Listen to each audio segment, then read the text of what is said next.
ओम शांति। 30 दिसंबर 2024 के ईश्वरीय महावाक्य।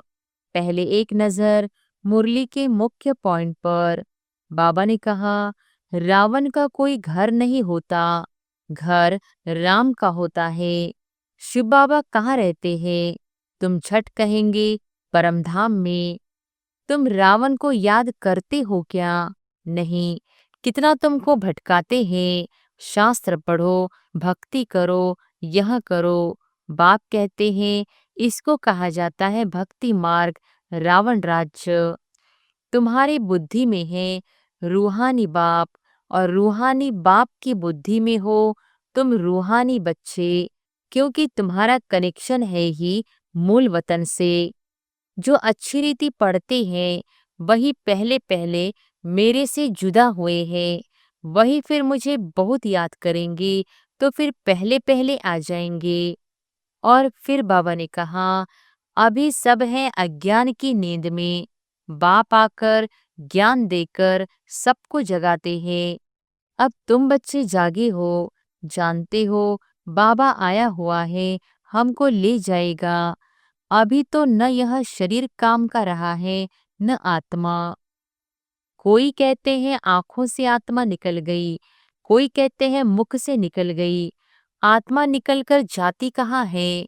दूसरे तन में जाकर प्रवेश करती है। चतुर्भुज है श्री लक्ष्मी, श्री नारायण का कंबाइंड रूप। श्री अर्थात श्रेष्ठ। त्रेता में दो कला कम हो जाती है। तीसरा नेत्र जो मिलता है उनसे नई दुनिया को देखना है। यह दुनिया तो कोई काम की नहीं है, पुरानी दुनिया है। नई और पुरानी दुनिया में फर्क देखो कितना है। और फिर लास्ट में बाबा ने कहा, यह विष्णु के दो रूप लक्ष्मी नारायण है। यही विष्णु देवता, सो फिर यह मनुष्य ब्रह्मा बनते हैं। वह विष्णु सतयुग का है, ब्रह्मा यहाँ का है। बाप ने समझाया है, मैं पतित पावन हूँ। मुझे याद करने से तुम्हारी बैटरी जो खाली हो गई है वह भरपूर हो जाएगी, तुम सतोप्रधान बन जाएंगे। भगवान जादूगर है, रत्नागर है, सौदागर है। जादूगर तो है ना, पुरानी दुनिया को हेल से बदल हेविन बना देते हैं। कितना जादू है। और अब सुनते हैं महावाक्यों को विस्तार से। मुरली का सार। मीठे बच्चे, आत्मा रूपी बैटरी को ज्ञान और योग से भरपूर कर सतोप्रधान बनाना है, पानी के स्नान से नहीं। प्रश्न है, इस समय सभी मनुष्य आत्माओं को भटकाने वाला कौन है? वह भटकाता क्यों है? उत्तर है, सभी को भटकाने वाला रावण है, क्योंकि वह खुद भी भटकता है। उसे अपना कोई घर नहीं है। रावण को कोई बाबा नहीं कहेंगे। बाप तो परमधाम घर से आता है अपने बच्चों को ठिकाना देने। अभी तुम्हें घर का पता चल गया, इसलिए तुम भटकते नहीं हो। तुम कहते हो हम बाप से पहले पहले जुदा हुए, अब फिर पहले पहले घर जाएंगे। ओम शांति। मीठे मीठे बच्चे यहाँ बैठकर समझते हैं, इनमें जो शिव बाबा आए हैं कैसे भी करके हमको साथ घर जरूर ले जाएंगे। वह आत्माओं का घर है ना, तो बच्चों को जरूर खुशी होती होगी। बेहद का बाप आ करके हमको गुलगुल बनाते हैं, कोई कपड़ा आदि नहीं पहनाते हैं। इसको कहा जाता है योग बल, याद का बल। जितना टीचर का मर्तबा है उतना और बच्चों को भी मर्तबा दिलाते हैं। पढ़ाई से स्टूडेंट जानते हैं कि हम यह बनेंगे। तुम भी समझते हो हमारा बाबा टीचर भी है, सद्गुरु भी है। यह है नई बात। हमारा बाबा टीचर है, उनको हम याद करते हैं। हमको टीच कर यह बना रहे हैं। हमारा बेहद का बाबा आया हुआ है हमको वापस घर ले जाने। रावण का कोई घर नहीं होता, घर राम का होता है। शिव बाबा कहाँ रहते हैं? तुम झट कहेंगे परमधाम में। रावण को तो बाबा नहीं कहेंगे। रावण कहाँ रहते हैं? पता नहीं। ऐसे नहीं कहेंगे कि रावण परमधाम में रहते हैं। नहीं, उनका जैसे कि ठिकाना ही नहीं। भटकता रहता है, तुमको भी भटकाता है। तुम रावण को याद करते हो क्या? नहीं। कितना तुमको भटकाते हैं। शास्त्र पढ़ो, भक्ति करो, यह करो। बाप कहते हैं इसको कहा जाता है भक्ति मार्ग, रावण राज्य। गांधी भी कहते थे राम राज्य चाहिए। इस रथ में हमारा शिव बाबा आया हुआ है। बड़ा बाबा है ना, वह आत्माओं से बच्चे बच्चे कहे बात करते हैं। अभी तुम्हारी बुद्धि में है। रूहानी बाप और रूहानी बाप की बुद्धि में हो तुम रूहानी बच्चे, क्योंकि तुम्हारा कनेक्शन है ही मूल वतन से। आत्माएं परमात्मा अलग रहे बहुकाल, वहां तो आत्माएं बाप के साथ इकट्ठी रहती है, फिर अलग होती है अपना अपना पाठ बजाने। बहुत काल का हिसाब चाहिए ना, वह बाप बैठ बतलाते हैं। तुम अब पढ़ाई पढ़ रहे हो, तुम्हारे में भी नंबरवार है जो अच्छी रीति पढ़ते हैं। वही पहले पहले मेरे से जुदा हुए हैं, वही फिर मुझे बहुत याद करेंगे तो फिर पहले पहले आ जाएंगे। बाप बच्चों को बैठ सारे सृष्टि चक्र का गुह्य राज समझाते हैं, जो और कोई भी नहीं जानते। गुह्य भी कहा जाता, गुह्यतम भी कहा जाता है। यह तुम जानते हो, बाप कोई ऊपर से बैठ नहीं समझाते हैं, यहाँ आकर समझाते हैं। मैं इस कल्प वृक्ष का बीज रूप हूँ। इस मनुष्य सृष्टि रूपी झाड़ को कल्प वृक्ष कहा जाता है। दुनिया के मनुष्य तो बिल्कुल कुछ नहीं जानते, कुंभकर्ण की नींद में सोए हुए हैं। फिर बाप आकर जगाते हैं। अभी तुम बच्चों को जगाया है और सब सोए पड़े हैं। तुम भी कुंभकर्ण की आसुरी नींद में सोए हुए थे। बाप ने आकर जगाया है, बच्चों जागो। तुम गाफिल हो, अलबेले हो, सोए पड़े हो। इसको कहा जाता है अज्ञान नींद। वह नींद तो सब करते हैं, सतयुग में भी करते हैं। अभी सब है अज्ञान की नींद में। बाप आकर ज्ञान देकर सबको जगाते हैं। अब तुम बच्चे जागे हो, जानते हो बाबा आया हुआ है, हमको ले जाएगा। अभी तो न यह शरीर काम कर रहा है न आत्मा, दोनों पतित बन पड़े हैं। एकदम मुलम्मे का है। 9 कैरेट कहे अथवा बहुत थोड़ा सोना, सच्चा सोना 24 कैरेट का होता है। अब बाप तुम बच्चों को 24 कैरेट में ले जाना चाहते हैं। तुम्हारी आत्मा को सच्चा सच्चा गोल्डन एजड बनाते हैं। भारत को सोने की चिड़िया कहते थे, अभी तो लोहे की ठिक्कर भीतर की चिड़िया कहेंगे। है तो चैतन्य ना, यह समझने की बातें हैं। जैसे आत्मा को समझते हो, वैसे बाप को भी समझ सकते हो। कहते भी हैं चमकता है सितारा, बहुत छोटा सितारा है। डॉक्टरों आदि ने बहुत कोशिश की है देखने की, परंतु दिव्य दृष्टि बिगर देख नहीं सकते, बहुत सूक्ष्म है। कोई कहते हैं आंखों से आत्मा निकल गई, कोई कहते हैं मुख से निकल गई। आत्मा निकलकर जाती कहाँ है? दूसरे तन में जाकर प्रवेश करती है। अभी तुम्हारी आत्मा ऊपर चली जाएगी शांति धाम। यह पक्का मालूम है बाप आकर हमको घर ले जाएंगे। एक तरफ है कलयुग, दूसरी तरफ है सतयुग। अभी हम संगम पर खड़े हैं। बंडर है, यहाँ करोड़ों मनुष्य हैं और सतयुग में सिर्फ 9 लाख। बाकी सबका क्या हुआ? विनाश हो जाता है। बाप आते ही हैं नई दुनिया की स्थापना करने। ब्रह्मा द्वारा स्थापना होती है, फिर पालना भी होती है 2 रूप में। ऐसे तो नहीं 4 भुजा वाले कोई मनुष्य होंगे, फिर तो शोभा भी नहीं है। बच्चों को भी समझा देते हैं चतुर्भुज हैं श्री लक्ष्मी श्री नारायण का कंबाइंड रूप। श्री अर्थात श्रेष्ठ। त्रेता में 2 कला कम हो जाती है, तो बच्चों को यह जो नॉलेज अभी मिलती है इसकी स्मृति में रहना है। मुख्य है ही 2 अक्षर। बाप को याद करो, दूसरे कोई की समझ में नहीं आएगा। बाप ही पतित पावन सर्वशक्तिमान है।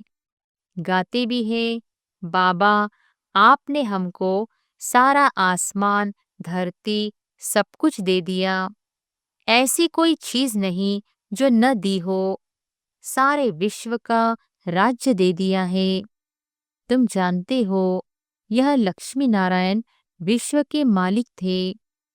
फिर ड्रामा का चक्र फिरता है। संपूर्ण निर्विकारी बनना है। नंबरवार पुरुषार्थ अनुसार यह भी जानते हो, विकारी से निर्विकारी, निर्विकारी से विकारी। यह 84 जन्मों का पाठ अनगिनत बार बजाया है, उसकी गिनती नहीं कर सकते। आदमशुमारी भला कितनी कर लेते हैं। बाकी यह जो तुम तमोप्रधान से सतोप्रधान, सतोप्रधान से तमोप्रधान बनते हो, इनका हिसाब निकाल नहीं सकते कि कितना बार बने हो।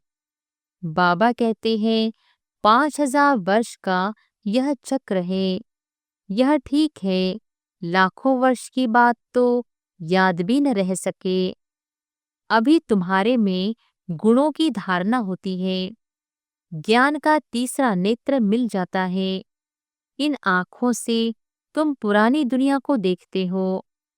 तीसरा नेत्र जो मिलता है उनसे नई दुनिया को देखना है। यह दुनिया तो कोई काम की नहीं है, पुरानी दुनिया है। नई और पुरानी दुनिया में फर्क देखो कितना है। तुम जानते हो हम ही नई दुनिया के मालिक थे, फिर 84 जन्म लेते लेते यह बने हैं। यह अच्छी रीति याद रखना चाहिए और फिर दूसरे को भी समझाना है। कैसे हम यह बनते हैं, ब्रह्मा से विष्णु, फिर विष्णु से ब्रह्मा बनते हैं। ब्रह्मा और विष्णु का फर्क देखते हो ना। विष्णु कैसा सजा सजाया बैठा है और यह ब्रह्मा कैसे साधारण बैठा है। तुम जानते हो यह ब्रह्मा वह विष्णु बनने वाला है। यह किसको समझाना भी बहुत सहज है। ब्रह्मा विष्णु शंकर का आपस में क्या संबंध है?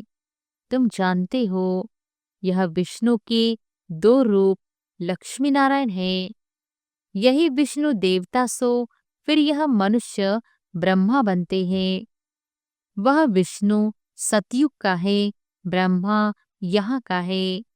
बाप ने समझाया है ब्रह्मा से विष्णु बनना सेकंड में, फिर विष्णु से ब्रह्मा बनने में 5000 वर्ष लगते हैं। ततत्वम केवल एक ब्रह्मा ही तो नहीं बनते हैं ना। यह बातें सिवाय बाप के और कोई समझा न सके। यहाँ कोई मनुष्य गुरु की बात नहीं है। इनका भी गुरु शिव बाबा, तुम ब्राह्मणों का भी गुरु शिव बाबा है। उनको सद्गुरु कहा जाता है। तो बच्चों को शिव बाबा को ही याद करना है। कोई को भी यह समझाना तो बहुत सहज है। शिव बाबा को याद करो। शिव बाबा स्वर्ग नई दुनिया रचते हैं। ऊंचते ऊंच भगवान शिव है। वह हम आत्माओं का बाबा है। तो भगवान बच्चों को कहते हैं, मुझ बाप को याद करो। याद करना कितना सहज है।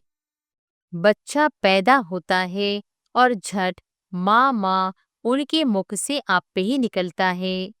माँ बाप के सिवाय और कोई पास नहीं जाएगा। माँ मर जाती है, वह फिर और बात है। पहले है माँ और बाप, फिर पीछे और मित्र संबंधी आदि होते हैं। उसमें भी जोड़ी जोड़ी होगी। चाचा चाची दो है ना। कुमारी होगी, फिर बड़ी होते ही कोई चाची कहेंगे, कोई मामी कहेंगे। अभी तुमको बाप समझाते हैं, तुम सब भाई भाई हो। बस और सब संबंध कैंसिल करते हैं। भाई भाई समझेंगे तो एक बाप को याद करेंगे। बाप भी कहते हैं, बच्चों मुझे एक बाप को याद करो। कितना बड़ा बेहद का बाप है। वह बड़ा बाबा तुमको बेहद का वर्षा देने आए हैं। घड़ी घड़ी कहते हैं, मन मना भव, अपने को आत्मा समझ, बाप को याद करो। यह बात भूलो मत। देह अभिमान में आने से ही भूल जाते हैं। पहले पहले तो अपने को आत्मा समझना है। हम आत्मा सालीग्राम है और एक बाप को ही याद करना है। बाप ने समझाया है, मैं पतित पावन हूँ। मुझे याद करने से तुम्हारी बैटरी जो खाली हो गई है वह भरपूर हो जाएगी। तुम सतोप्रधान बन जाएंगे। पानी की गंगा में तो जन्म जन्मांतर गुटखा खाया है, लेकिन पावन बन नहीं सके। पानी कैसे पतित पावन हो सकता है? ज्ञान से ही सद्गति होती है। इस समय है ही पाप आत्माओं की झूठी दुनिया। लेन देन भी पाप आत्माओं से ही होती है। मनसा वाचा कर्मणा पाप आत्मा ही बनते हैं। अभी तुम बच्चों को समझ मिली है। तुम कहते हो, हम यह लक्ष्मी नारायण बनने के लिए पुरुषार्थ करते हैं। अभी तुम्हारी भक्ति करना बंद है। ज्ञान से सद्गति होती है। यह देवताएं सद्गति में है ना। बाप ने समझाया है, यह बहुत जन्मों के अंत में है। बाप कितना सहज समझाते हैं। तुम बच्चे कितनी मेहनत करते हो, कलप कलप करते हो।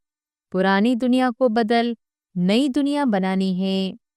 कहते हैं ना, भगवान जादूगर है, रत्नागर है, सौदागर है। जादूगर तो है ना। पुरानी दुनिया को हेल से बदल हेविन बना देते हैं। कितना जादू है। अभी तुम हेविन के रहिवासी बन रहे हो। जानते हो, अभी हम हेल के रहिवासी हैं। हेल और हेविन अलग है। 5000 वर्ष का चक्र है। लाखों वर्ष की तो बात ही नहीं। यह बातें भूलनी नहीं चाहिए। भगवानुवाच है ना, कोई जरूर है जो पुनर्जन्म रहित है। श्री कृष्ण को तो शरीर है, शिव को है नहीं।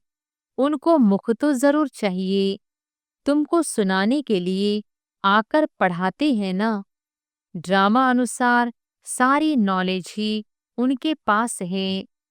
वह सारे कल्प में एक ही बार आते हैं, दुखधाम को सुखधाम बनाने। सुख शांति का वर्षा जरूर बाप से मिला है। तब तो मनुष्य चाहते हैं ना, बाप को याद करते हैं। बाप ज्ञान देखो कैसे सहज रीति देते हैं। यहाँ बैठे भी बाप को याद करो, बाजोली याद करो, तो भी मन मना भव ही है। बाप ही यह सारा ज्ञान देने वाला है। तुम कहेंगे, हम बेहद के बाप पास जाते हैं। बाप हमको शांति धाम सुखधाम ले जाने का रास्ता बताते हैं। यहाँ बैठे घर को याद करना है। अपने को आत्मा समझ बाप को याद करना है। घर को याद करना है और नई दुनिया को याद करना है। यह पुरानी दुनिया तो खत्म होनी ही है। आगे चलकर तुम बैकुंठ को भी बहुत याद करेंगे। घड़ी घड़ी बैकुंठ में जाते रहेंगे। शुरू में बच्चियां घड़ी घड़ी आपस में बैठ बैकुंठ में चली जाती थी। यह देखकर बड़े बड़े घरवाले अपने बच्चों को भेज देते थे। नाम ही रखा था ओम निवास। कितने ढेर बच्चे आए, फिर हंगामा हुआ। बच्चों को पढ़ाते थे, आप भी ही ध्यान में चले जाते थे। अभी यह ध्यान दीदार का पाठ बंद कर दिया है। यहाँ भी कब्रिस्तान बना देते थे, सबको सुला देते थे, कहते थे अब शिव बाबा को याद करो, ध्यान में चले जाते थे। अब तुम बच्चे भी जादूगर हो, किसको भी देखेंगे और वह झट ध्यान में चले जाएंगे। यह जादू कितना अच्छा है। नौदा भक्ति में तो जब एकदम प्राण देने तैयार होते हैं, तब उनको दीदार होता है। यहाँ तो बाप खुद आए हैं, तुम बच्चों को पढ़ाकर ऊंच पद प्राप्त कराते हैं। आगे चल तुम बच्चे बहुत साक्षात्कार करते रहेंगे। बाप से अभी भी कोई पूछे तो बता सकते हैं कौन गुलाब का फूल है, कौन चंपा का फूल है, कौन टांगर है। टूह भी होती है ना, टांगर, टूह, यह सब वैरायटी फूलों के नाम है। अच्छा, मीठे मीठे सिकिलधे बच्चों प्रति माता पिता बाप दादा का याद प्यार और गुड मॉर्निंग। रूहानी बाप की रूहानी बच्चों को नमस्ते। धारणा के लिए मुख्य सार, पहली पॉइंट, देह के सब संबंध कैंसिल कर आत्मा भाई भाई है, यह निश्चय करना है और बाप को याद कर पूरे वर्षे का अधिकारी बनना है। दूसरी पॉइंट, अब पाप आत्माओं से लेन देन नहीं करनी है। अज्ञान नींद से सबको जगाना है, शांति धाम सुखधाम जाने का रास्ता बताना है। वरदान है, मन बुद्धि की एकाग्रता द्वारा सर्व सिद्धियां प्राप्त करने वाले सदा समर्थ आत्मा भव। मन बुद्धि की एकाग्रता द्वारा सर्व सिद्धियां प्राप्त करने वाले सदा समर्थ आत्मा भव। सर्व सिद्धियों को प्राप्त करने के लिए एकाग्रता की शक्ति को बढ़ाओ। यह एकाग्रता की शक्ति सहज निर्विघ्न बना देती है। मेहनत करने की आवश्यकता नहीं रहती। एक बाप दूसरा न कोई, इसका सहज अनुभव होता है। सहज एकर स्थिति बन जाती है। सर्व के प्रति कल्याण की वृत्ति, भाई भाई की दृष्टि रहती है। लेकिन एकाग्र होने के लिए इतना समर्थ बनो जो मन बुद्धि सदा आपके ऑर्डर अनुसार चले। स्वप्न में भी सेकंड मात्र भी हलचल न हो। स्लोगन है, कमल पुष्प के समान न्यारे रहो तो प्रभु के प्यार का पात्र बन जाएंगे। कमल पुष्प के समान न्यारे रहो तो प्रभु के प्यार का पात्र बन जाएंगे। अच्छा, ओम शांति।